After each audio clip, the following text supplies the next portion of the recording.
Hello guys, welcome back my YouTube channel academic arcade में। यहाँ हम पढ़ रहे हैं क्लास 12th की ऑर्गेनिक केमिस्ट्री क्लास 8। आज है मैं हम लोग यहाँ पर आज की क्लास में पढ़ेंगे एल्किल हैलाइड के रासायनिक गुण। कल हमने क्या की थी, वुटर्स अभिक्रिया गई थी। वुटर्स अभिक्रिया भी इसके रासायनिक गुण में ही आती है, केमिकल प्रॉपर्टीज में आती है। यहाँ हम आज है हमारी फ्रैक्लैंड अभिक्रिया। ये नेमिंग रिएक्शन के रूप में भी आ जाती हैं दोनों। वुड्स अभिक्रिया लिखिएगा, फ्रैक्लैंड अभिक्रिया लिखिएगा। यहाँ एथिल ब्रोमाइड को एक बंद नली में जस्ता यहाँ होता है जिंक को जस्ता कहा जाता है के साथ गर्म करने पर एन ब्यूटेन प्राप्त होता है। क्या बनता है?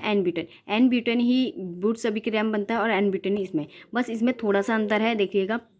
वो सोडियम के 2 मॉलिक्यूल्स लिए जा रहे थे, यहाँ जिंक का 1 मॉलिक्यूल्स लिया जा रहा है।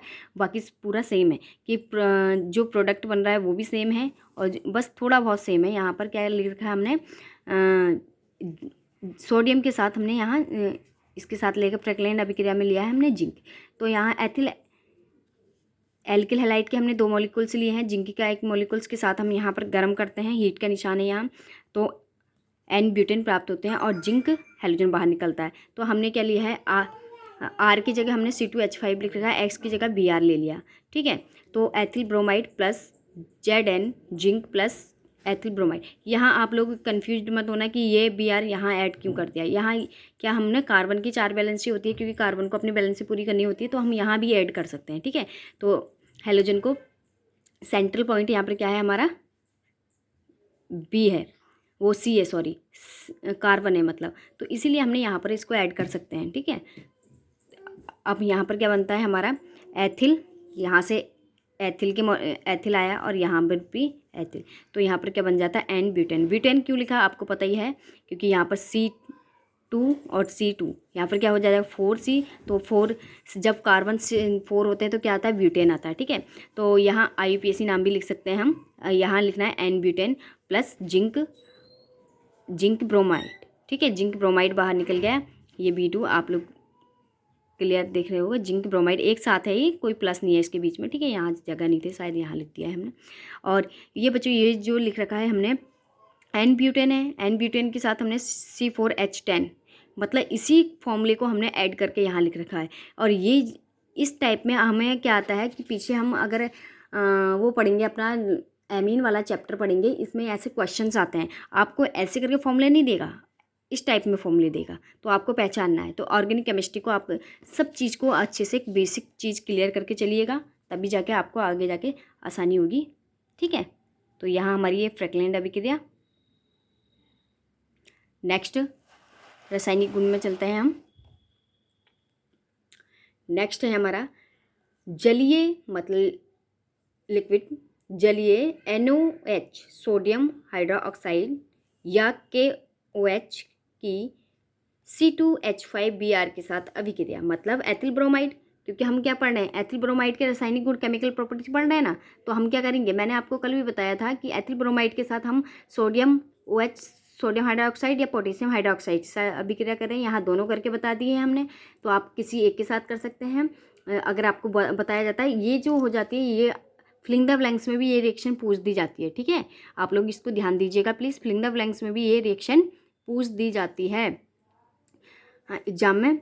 देखिए C2H5Br NOH के साथ अभिक्रिया करने पर एथिल अल्कोहल बनेगा। OH समूह इधर आ जाएगा, एथिल के साथ आ जाएगा, एथिल अल्कोहल प्लस NaBr। ठीक है, तो याद रखना कि पॉजिटिव निगेटिव आते हैं, हमेशा साथ में पॉजिटिव नहीं होंगे, हमेशा पॉजिटिव निगेटिव होंगे। तो देखो बी क्या है, एक हैलोजन है, हैलोजन माइनस में और पॉजिटिव एन होगा धनात्मक, तो एन पॉजिटिव और निगेटिव। तो सोडियम ब्रोमाइड बाहर निकाल दिया और यहाँ पर हमारे क्या प्राप्त हो गया, हमें क्या बनाना था, एथिल ब्रोमाइड से बताइए कि क्या नया प्रोडक्ट बनाए, तो यहाँ पर क्या बन जाएगा, एथिल अल्कोहल।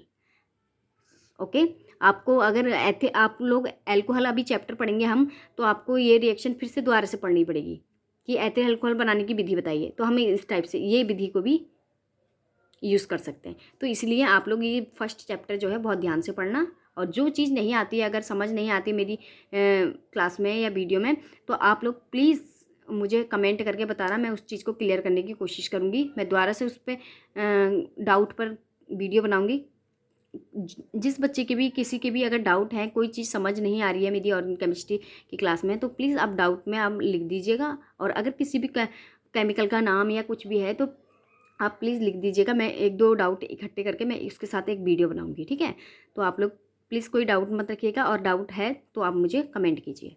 C2H5Br, C2H5 के KOH के साथ पोटेशियम हाइड्रोक्साइड के साथ करते हैं तो क्या बन जाता है, एथिल अल्कोहल बनेगा। इसमें भी एथिल अल्कोहल बनेगा और पोटेशियम ब्रोमाइड बाहर निकल जाएगा। यहाँ देखिएगा Br निगेटिव है और K पॉजिटिव है, पोटेशियम तो हमेशा पॉजिटिव और निगेटिव ही एक साथ निकलेंगे। ओके, नेक्स्ट चलेंगे हम पोटेशियम साइनाइड के साथ। साइनाइड के साथ पोटेशियम साइनाइड, देखो पोटेशियम साइनाइड, ये ब्रैकेट है, हाँ इसको C मत मानना।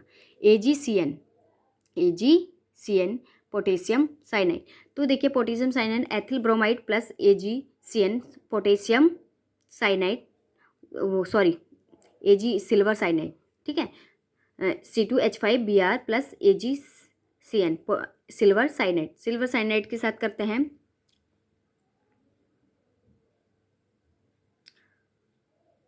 अच्छा सिल्वर साइनाइड नहीं, हम लोग गलत रिएक्शन में पहुंच गए। यहाँ पोटेशियम साइनाइड के साथ फिर, हाँ पोटेशियम यहाँ पोटेशियम साइनाइड के साथ दे रखिए, पोटेशियम साइनाइड के साथ अभिक्रिया, reaction with potassium cyanide, reaction with potassium cyanide. देखो पोटेशियम साइनाइड हम एथिल ब्रोमाइड लेंगे, यहाँ पर एथिल ब्रोमाइड ले लिया हमने। एथिल ब्रोमाइड के लिए C2H5Br plus KCN potassium cyanide, और यहाँ पर क्या बन जाएगा एथिल साइनाइड, और KBr बाहर निकल जाएगा पोटेशियम। ये तो आपको क्लियर समझ आ रहे होंगे ना। तो देखिएगा ये बाहर निकल जाएगा, और यहाँ साइनाइड पोटेशियम साइनाइड, इसके मैं अभी कन्फ्यूज्ड जन सही करूँगी आपका। देखो सिल्वर साइनाइड के साथ, यहाँ पोटेशियम साइनाइड के साथ सिल्वर साइनाइड के साथ क्या था हमारा, क्या बन जाएगा एथिल साइनाइड। यहाँ पर भी एथिल साइनाइड और वहाँ पर भी एथिल साइनाइड। हम पोटेशियम साइनाइड के साथ करें या सिल्वर साइनाइड के साथ करें तो दोनों ही निकलेगा, पर ये सिल्वर ब्रोमाइड निकलेगा और यहाँ पर पोटेशियम ब्रोमाइड निकलेगा, ठीक है। इतना समझ आया आपको। बट मैं आपको एक चीज़ को क्लियर कर देती हूँ मैं। साइनाइड का सूत्र होता है, साइनाइड का सूत्र होता है CN, है ना, साइनाइड का। और जब NC आए, N पहले और C बाद में आए तो ये कहलाएगा आइसोसाइनाइड। क्या कहलाएगा आइसोसाइनाइड। समझ आया, इतना ये याद रखना, ये क्लियर रखना कि पहले क्या कहलाएगा साइनाइड। ये देखिए ये CN जो होगा वो साइनाइड कहलाएगा, और जब N आगे आ जाएगा तो आइसोसाइनाइड, ठीक है। इस चीज़ को आप ध्यान में रखना प्लीज़, आइसोसाइनाइड होता है। आगे आएंगे सिल्वर साइनाइड के साथ हमने रिएक्शन कर दी। सिल्वर नाइट्राइड के साथ अभिक्रिया, एथिल ब्रोमाइड की silver nitride, reaction with silver nitride, ethyl bromide plus AgNO2 ethyl bromide के साथ कर रहे हैं हम AgNO2। नाइट्रोएथेन क्या बन जाएगा नाइट्रोएथेन। यहाँ देखिएगा एथिल ब्रोमाइड लिया हमने, सिल्वर नाइट्राइड लिया, नाइट्रोएथेन बन गया हमारा, ठीक है। और यहाँ बन जाएगा हमारा क्या सिल्वर ब्रोमाइड। तो नाइट्रोएथेन कैसे आया, यहाँ से नाइट्रो निकला और यहाँ से एथेन को उठाया, यहाँ आगे नाइट्रोएथेन। तो हमारा जो क्रियात्मक समूह होता है उसका नाम पहले लिखा जाता है। तो हमारे यहाँ पर IUPAC नाम लिखा है इसने नाइट्रोएथेन, ठीक है। तो नाइट्रोएथेन इसका नाम हो जाएगा AgBr सिल्वर ब्रोमाइड, ठीक है। नेक्स्ट में जाएंगे हम, रिएक्शन विद किसके साथ है ब्रोमाइड C2H5Br2 विद रिएक्शन किसके साथ potassium hydrogen sulphide, potassium hydrogen sulphide के साथ अभिक्रिया। तो देखिएगा पोटेशियम हाइड्रोजन सल्फाइड हमने एथिल ब्रोमाइड लिया, KSH लिया, एरो C2H5SH प्लस BRK मतलब ब्रोमाइड पोटेशियम, ठीक है, ब्रोमाइड पोटेशियम। और यहाँ पर लिखा एथिल हाइड्रोजन सल्फाइड, या इसको या करके लिख देना, या एथिल मार्केप्टेन है। आपको इस टाइप में भी आ सकता है कि एथिल मर्केप्टेन की रिएक्शन बताइएगा, एथिल मर्केप्टेन बनाने की विधि बताइएगा। तो आप लोग ये याद रखना कि C2H5SH को हम एथिल मर्केप्टेन भी कहा जाता है और एथिल हाइड्रोजन सल्फाइड भी कहा जाता है। तो ये इम्पोर्टेंट रिएक्शन है। इम्पोर्टेंट रिएक्शन का मीन्स है कि हम ये इसको किसी भी रूप में पूछ सकता है, फिल इन द ब्लैंक्स के रूप में लिख सकता है, या नेमिंग रिएक्शन के रूप में मर्केप्टेन बनाने की विधि बताइए, या मर्केप्टेन कैसे बनाया जाता है, या फिर एथिल ब्रोमाइड की KSH के साथ अभिक्रिया करते हैं तो कौन सा प्रोडक्ट बनता है ना, तो उत्पाद बनता है, ये प्रोडक्ट बनता है, क्या बनता है। तो आप लोगों के इस टाइप से आ सकता है। तो इसलिए प्लीज़ इस चीज़ को ध्यान में दीजिएगा। नेक्स्ट चलते हैं हम लोग सिल्वर ऑक्साइड के साथ अभिक्रिया। क्या लिखा है? सिल्वर ऑक्साइड के साथ अभिक्रिया, रिएक्शन विद सिल्वर ऑक्साइड। तो यहाँ पर सिल्वर ऑक्साइड के साथ अभिक्रिया करते हैं हम। तो यहाँ पर एथिल ब्रोमाइड के हमने लिए हैं 2 मॉलिक्यूल्स, एथिल ब्रोमाइड के यहाँ 2 मॉलिक्यूल्स लिए हैं, और सिल्वर ऑक्साइड के साथ silver oxide Ag2O silver oxide के साथ नेक्स्ट रिएक्शन इसमें क्या बनेगा? सिल्वर ऑक्साइड के साथ जब एथिल ब्रोमाइड की रिएक्शन हम सिल्वर ऑक्साइड के साथ करते हैं, सिल्वर ऑक्साइड के साथ करते हैं तो क्या होता है? डाई एथिल ईथर बनता है। क्या बनता है? Die ethyl ether. तो यहाँ से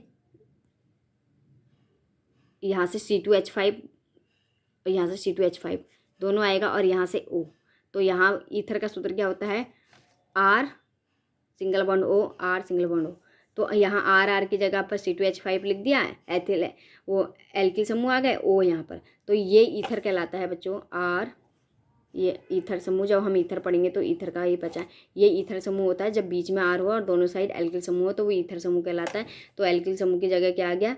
एथिल आ गया, दोनों जगह एथिल आया, बीच में ईथर। तो इसमें इसका नाम होगा डाई, मतलब 2 है ना, एथिल कितने हैं? 2 हैं, 1 2, तो डाई एथिल ईथर। ठीक है, और यहाँ पर क्या? सिल्वर ब्रोमाइड बाहर निकल गया।